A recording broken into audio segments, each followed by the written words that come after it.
This is a Grim Dawn tutorial on using the World Editor to create maps.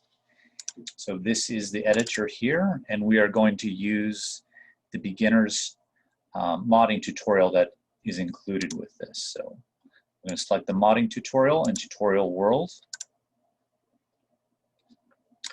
And then starting out here, these are all the different tiles that are in the game world that I've created so far.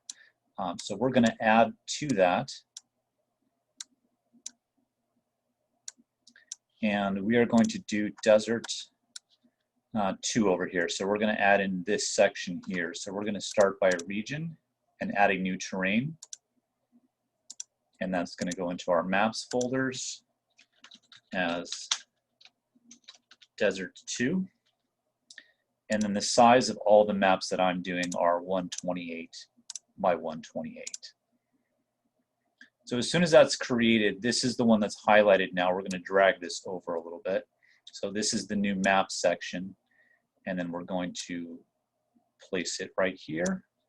So now it's going to be an extended part. You can also use the top view, and I'd recommend doing that because this has a Z-axis, so you can go up and down. If you use the top view, it makes it a little bit cleaner when you're moving it around so you can see where all the tiles are at. So that's all that we need for this for now. So we're going to save that and then go into the editor mode. So the editor is then showing the game world. So the tile set that we've just added is this here. So that's placed accordingly. And the first thing you'll notice is that this terrain is a little bit different from the other tile sets. So we're going to change that. So we're going to go to the little paintbrush here. These are going to be all of our terrains.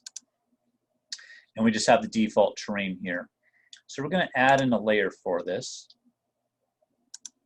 So we're going to look through all the different terrains, and this one is under Earth, and it is this flat light. So this is what the other terrain is. So we could start drawing that in here and filling this in. Now this radius is just at 1 right now, so it's doing a small area. We could also then come in and just say we want to do size 12 and start grabbing larger areas for that and just covering up the map. But there is one way that's easier to do that, and that is we can just take off the default terrain. So once we remove this layer, the only thing that's left is this brown light, so that becomes the entire section. So now we have a map that matches the default terrain that's on this section. So when we zoom in here a little bit, there's a bunch of tools up at the top. Some of these are things like the plateau. So if we want to raise this up 5 meters, we can just select a section and create something like this. If you do the one next to it, the relative means that this is going to be 5 higher than the current. So this is already at 5, so it's going to place this actually at 10. So we can create a structure like this. You can also do negatives on here. So if we want to do a -3, we'll create kind of a bit of a pit area on here. And if we want to fill this in, we can also then add in another terrain. So we're going back to the brush now, and we're going to add an additional layer. So we'll use something like a plants layer and add something like this in.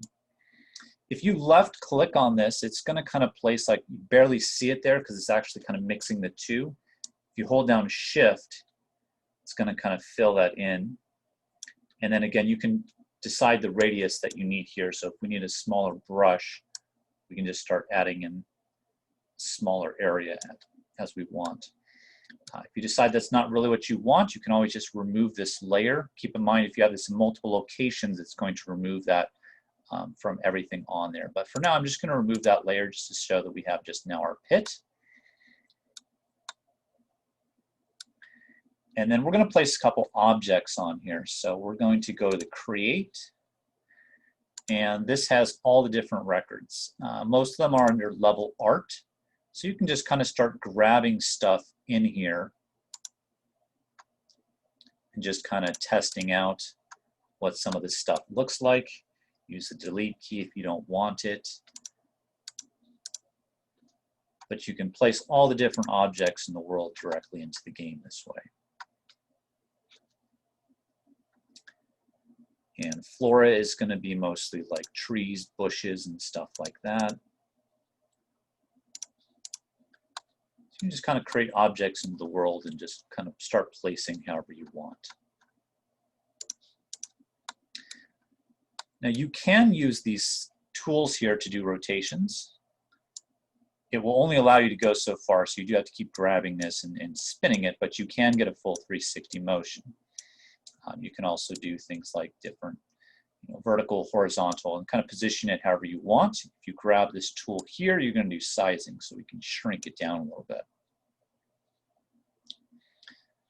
When you're done with all these, make sure you do file and save on these. I'm not going to save these changes, so I'm just going to kind of quit out of this when we're done. And just kind of go through and grab a lot of the stuff. This is all the artwork that's in the regular game.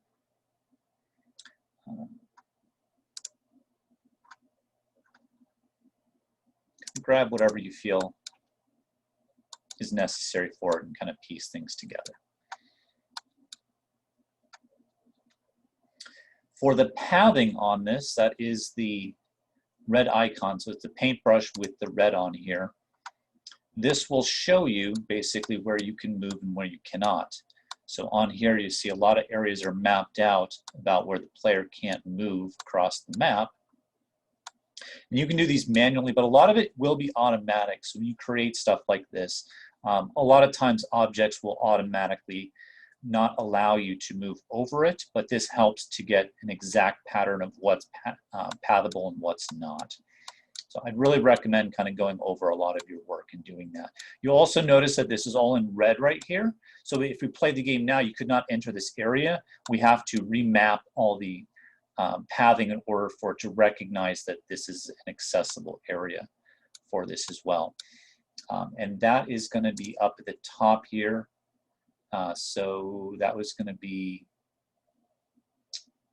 actually it's on the layout mode, sorry. Rebuild all pathing. And that will then allow us to move into that area. And then you'll have to save it and update the asset manager for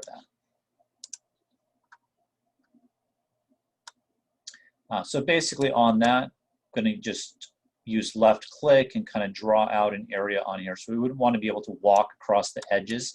This would be an example though of something that's high enough already.